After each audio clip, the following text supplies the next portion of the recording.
मंगल आशीर्वाद परम पूज्य आचार्य श्री 108 श्रुत सागर जी महाराज एवं परम पूज्य आचार्य श्री 108 प्रमुख सागर जी महाराज।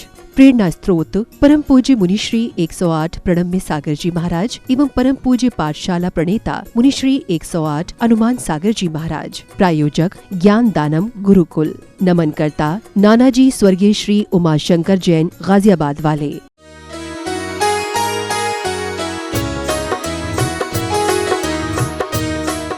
कौन कौन से व्रत हुए? 5 महाव्रत। जो अनागारी होते हैं यानी कि ऋषि मुनि बन जाते हैं, यति बन जाते हैं, तो वो महाव्रत का पालन करते हैं, वो पूर्ण है।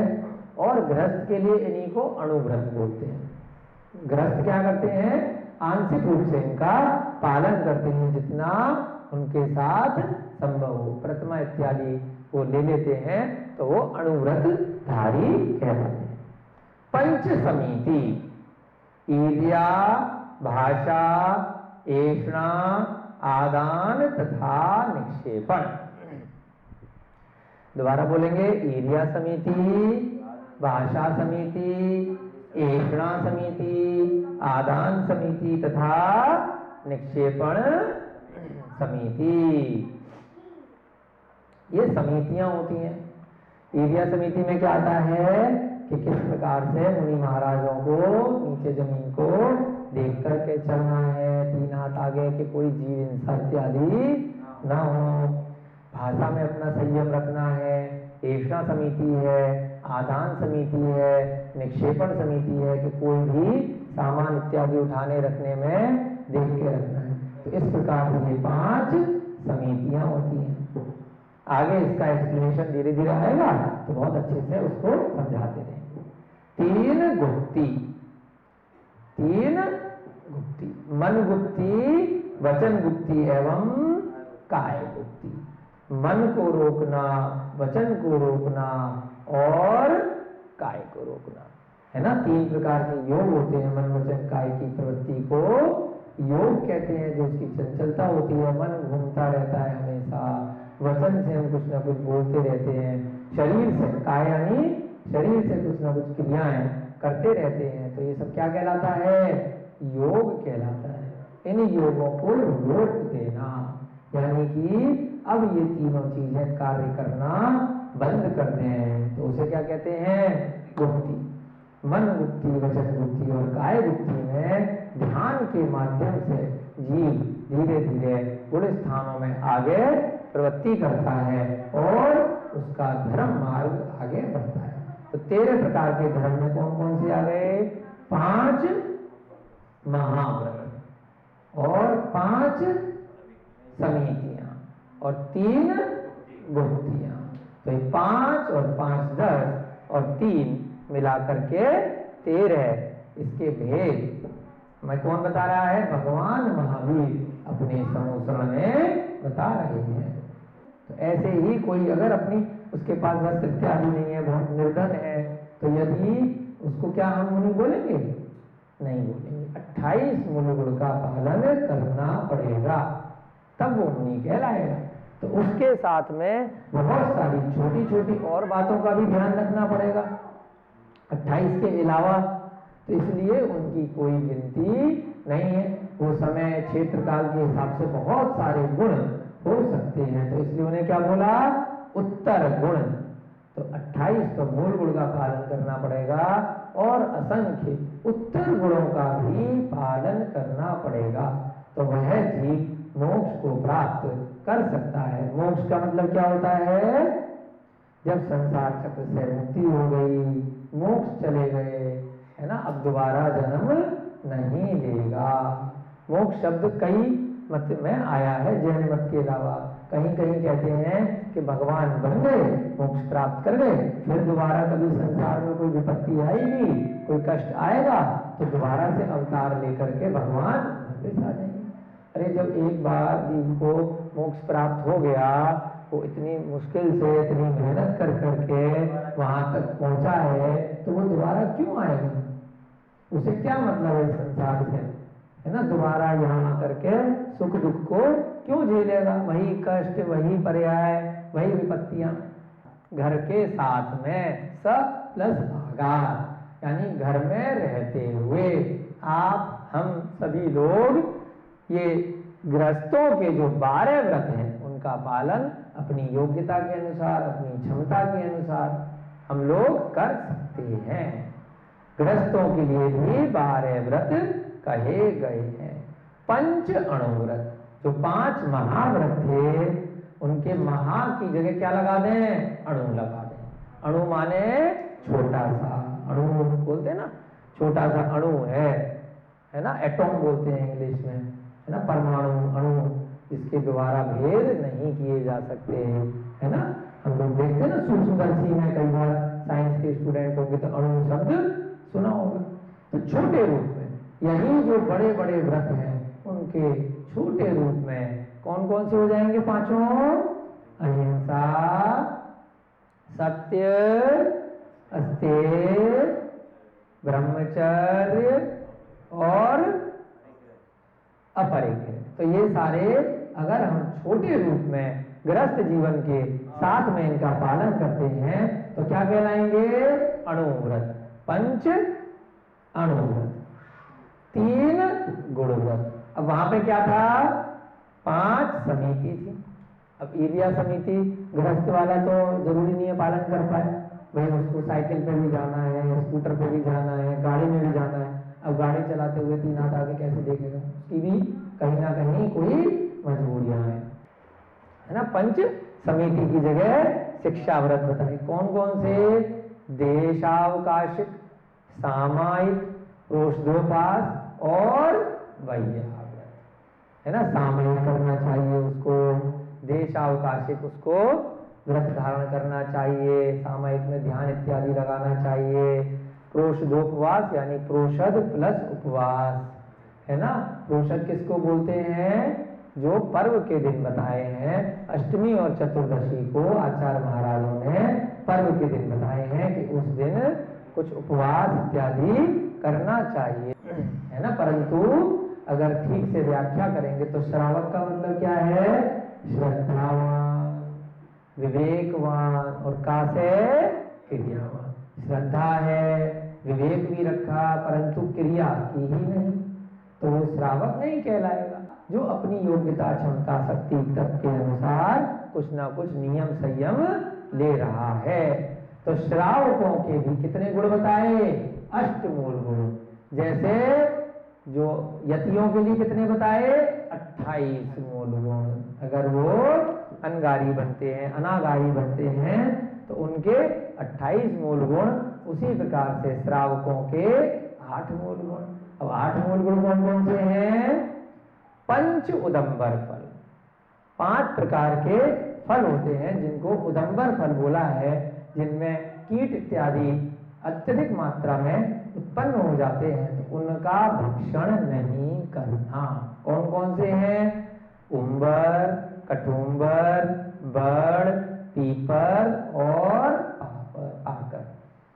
बड़ वाला आप जानते हैं ना, बड़ का पेड़ होता है, बरगद का पेड़, तो उसमें फल लगता है, तो उसमें पक्षी इत्यादि तो खा लेते हैं, परंतु मनुष्यों के लिए जो व्रत ले रहे हैं उन जीवों के भक्षण के योग्य नहीं बताया है। मांस का भी सेवन नहीं करना। किसी भी पंचेंद्रिय जीव को मार करके कृतकारित अनुमोदना से उसका भक्षण नहीं करना। पंचेंद्रिय के अतिरिक्त कोई भी छोटे छोटे जीव हो, मच्छर, मक्खी इत्यादि हैं जो आपके भोजन में जाने अनजाने में आ जाए तो उनका भी सेवन नहीं करना। तो इसकी जब व्याख्या की गई तो उसमें आया कि रात्रि भोजन में भी कहीं ना कहीं मांस का अंश आ जाता है, क्योंकि हमें पता ही नहीं चलता कि छोटे छोटे जीव की जो उत्पत्ति हुई वो उसमें आ गए, उसमें वो बनाते में मर गए या उसमें मिल गए। तो इसीलिए जब आप नियम लेते हैं तो ऐसा विधान है कि रात्रि भोजन का भी त्याग कर देना चाहिए।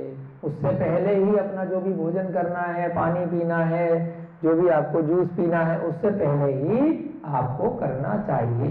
तो इस मास शब्द में एक तरह से व्याख्या में रात्रि भोजन भी निहित हो जाता है। बड़े जीवों के लिए तो सीधे सीधे आप जानवर खा रहे हो, पक्षी खा रहे हो, मुर्गा खा रहे हो, बकरा खा रहे हो, मछली खा रहे हो, ये सब चीजों का भक्षण बिल्कुल ही नहीं करना। बड़े जीवों के भक्षण से अत्यधिक पाप का संचय होता है।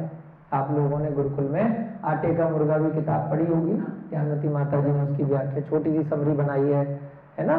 यशोधर का चरित्र है, राजा यशोधर का चरित्र, किस प्रकार से भावों से ही एक आटे का मुर्गा बनाया और उसका क्या किया, बलि दे दी। कितने भावों तक राजा यशोधर को भावों की वजह से भी कितनी कितनी त्रियंच योनि में मरा कटा जन्म लिया।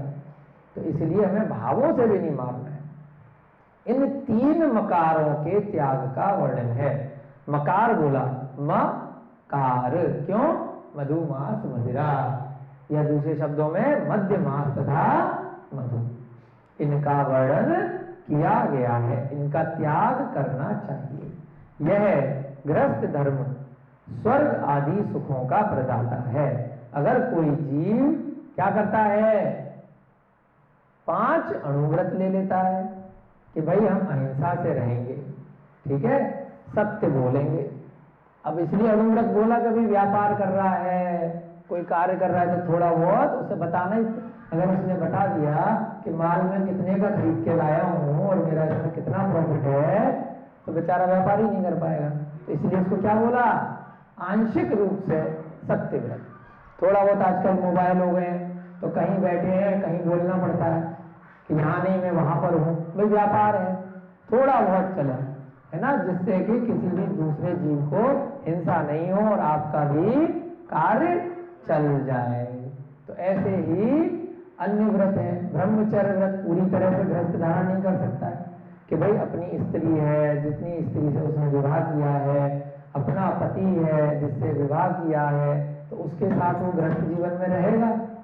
अपने बच्चे हैं, है ना, अपरिग्रह भी पूरी तरह से पालन नहीं कर सकता है। कभी जो मकान है, दुकान है, गाड़ी है, घोड़ा है, तो उसका तो वो उपभोग करेगा ही करेगा। तो इस प्रकार से वो 5 जो व्रत हैं उनको क्या करेगा, आंशिक रूप से पालन करेगा। पूरी तरह से पालन तब करेगा जब वो यति बन जाएगा, मुनि महाराज बन जाएगा। इसी प्रकार से 3 गुण व्रत बताए, दिग्व्रत, देशव्रत और अनर्थ दंड व्रत। कौन कौन से, दिग्व्रत, दिग माने दिशाएं। हम लोगों में से बहुत सारे लोग बोलते हैं दिगंबर। दिगंबर का तात्पर्य क्या होता है, दिशाएं ही जिसका अंबर। अंबर माने वस्त्र, अंबर माने आकाश भी होता है और अंबर माने वस्त्र भी होता है। परंतु यहाँ जो दिगंबर में तात्पर्य लिया गया है, दिग यानी दिशाएं, अंबर यानी वस्त्र। दिगंबर मुनि महाराज, निर्ग्रंथ मुनि महाराज दिशाएं ही जिनके वस्त्र हैं। और श्वेतांबर में श्वेत ही जिसके वस्त्र हैं, श्वेत प्लस अंबर। तो वो लोग श्वेतांबर मान्यता वाले श्वेत वस्त्र पहनते हैं, श्वेत धोती इत्यादि पहनते हैं, शुद्ध कपड़े। तो ऐसे ही दिग व्रत, दिशाएं का व्रत ले लेना, यानी कि अपना नियम कर लेना कि अब हमें वैराग्य की प्राप्ति हो गई है, हम उत्तर दिशा में इतने किलोमीटर तक गमन करेंगे, दक्षिण दिशा में इतना करेंगे, पूर्व दिशा में हम ऊपर इतने दिशा में जाएंगे। अगर हवाई जहाज में भी गए या किसी रिद्धि इत्यादि से या पहाड़ पर भी गए तो इतने किलोमीटर ऊपर तक हम जाएंगे। तो दिशाओं की सीमा बना लेना। देश व्रत, अब जो सीमाएं हमेशा के लिए बनाई थी आगे के जीवन के लिए, उसमें दिन, घड़ी, घंटा, महीना इत्यादि के लिए दोबारा से सीमा कर लेना कि जैसे आज पता है कि आज हमें कहीं नहीं जाना, तो भाई आज हम सोनपुरा के बाहर, नोएडा के बाहर, दिल्ली के बाहर नहीं जाएंगे। पहले से आपको पता है कि आपको आज इस तारीख पे इस प्रोग्राम में, इस विवाह इत्यादि में जाना है, तो वहां तक की सीमाएं बना लें। जितनी छोटी सीमाएं आप बनाएंगे तो उतने आपके नियम पक्के रहेंगे। आपको बाहरी क्षेत्र में कोई भी पाप इत्यादि की क्रियाएं हो रही हैं उसका दोष नहीं लगेगा। तो रात्रि में भी सीमा बना ली सोते समय कि भाई यदि मेरा मरण हो गया रात्रि में, कोई भूकंप आ गया, आयु पूरी हो गई, कोई भी विपत्ति आ गई, तो अपना ध्यान करके कि मेरी भाई रात्रि में इस घर तक की सीमा है, इस पलंग की सीमा है, तो ये भी व्रत ले लेना। इसका भी बहुत फल मिलता है। व्रती व्यक्ति को नियम से स्वर्ग आदि की प्राप्ति होती है सम्यक दर्शन के साथ यदि वो व्रत लेता है। समाधि मरण माना जाता है। अनर्थ दंड व्रत, बिना किसी कारण के क्या करना, चीजों को वेस्ट करना, अनर्थ दंड, दंड देना। जैसे पंखा चल रहा है तो चल ही रहा है, कूलर चल रहा है, एसी चल रहा है, बिना प्रयोजन के जीव हिंसा वाले कार्य करना जिनका कोई भी प्रयोजन नहीं है। इसके भी आगे बहुत सारे उदाहरण हैं जिनसे हमारे मानसिक रूप से हमें बहुत सारी कषाय आती है, हमारे अंदर ऐसे तामसिक विचार आते हैं, ऐसे कुत्सित साहित्य इत्यादि को नहीं पढ़ना, ऐसी जगह जाना आना नहीं जिससे कि हमारे विचारों में अच्छे की बजाय बुरे परिवर्तन आए। कोई भी ऐसे कार्य नहीं करना, घास खोदते रहना, जबरदस्ती हमें ऐसा कुछ भी कंस्ट्रक्शन इत्यादि करना जो बेकार में बिना प्रयोजन के हो रहा हो। विद्युत इत्यादि चल रही है तो चली रही है, कोई भी ऐसे व्यापार नहीं करना जिनमें जीव हिंसा होती हो, है ना। कई सारे ऐसे व्यापार बताए हैं जिनमें बहुत सारी जमीन खोदनी पड़ती है, बहुत पेड़ों को हानि पहुंचाते हैं, बहुत पशु पक्षियों की हानि होती है, मांस का व्यापार है, वर्तमान में दूध का भी ऐसा व्यापार आता है, कपड़े में भी ऐसे ऊन का व्यापार है जिसमें जीवों को आपको इंजेक्शन लगाने पड़ेंगे, कैंची लगानी पड़ेगी, है ना। तो वो भी अनर्थ दंड वाले उसमें ही आता है। तो गृहस्थ कोई व्रती बन जाए तो ऐसे शांत व्यापार करे जिसमें कम से कम जीव हिंसा हो, ठीक है। तो इन सब का त्याग यहाँ पर बताया है। परंपरा के अनुसार मोक्ष का साधन है। परंपरा यानी सीढ़ी दर सीढ़ी, पहले कोई भी जीव ये गृहस्थ धर्म का पालन करेगा, उसके बाद परंपरा से धीरे धीरे जब उसका अभ्यास हो जाएगा तो वो अनागार बन जाएगा। जब अभ्यास हो जाएगा तो वो महाव्रत धारण कर लेगा, पंचसमिति धारण कर लेगा, मुक्तियों को धारण कर लेगा पूरी तरीके से। तो परंपरा से, है ना, मोक्ष उसको मिलेगा। तो पहले गृहस्थ धर्म का पालन करना है। अतएव सत्पुरुषों को चाहिए कि वे सर्वप्रथम गृहस्थ धर्म का ही पालन करें। सत्पुरुष, अच्छे पुरुषों को क्या चाहिए, सीधे दीक्षा नहीं लेनी चाहिए कि देखा बहुत बढ़िया है पीछी कमंडलधारी, इनकी बड़ी सेवा होती है, बड़ा नाम होता है, और लिए और दीक्षा ले ली। ऐसा विधान भगवान महावीर ने नहीं बताया, बिल्कुल क्लियर कर दिया कि सर्वप्रथम गृहस्थ धर्म का ही पालन करें, डायरेक्ट नहीं। जैसे सर्वप्रथम प्रथमान योग का स्वाध्याय करें, डायरेक्ट आगे का नहीं, ऐसे ही सर्वप्रथम गृहस्थ धर्म का पालन करें, उसके बाद आप सभी लोग आगे बढ़ें, आप सबके कल्याण में वृद्धि हो। आज का आपकी कक्षा का समय हो रहा है। जय बोलिए महावीर भगवान की जय, बोलिए अनंता अनंत सिद्ध परमेष्ठी भगवानों की।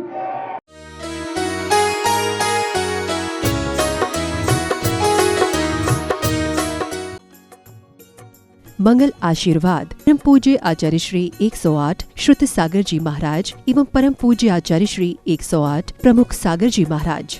प्रेरणा स्त्रोत परम पूज्य मुनि श्री 108 प्रणम्य सागर जी महाराज एवं परम पूज्य पाठशाला प्रणेता मुनि श्री 108 हनुमान सागर जी महाराज। प्रायोजक ज्ञान दानम गुरुकुल। नमन करता नानाजी स्वर्गीय श्री उमाशंकर जैन गाजियाबाद वाले।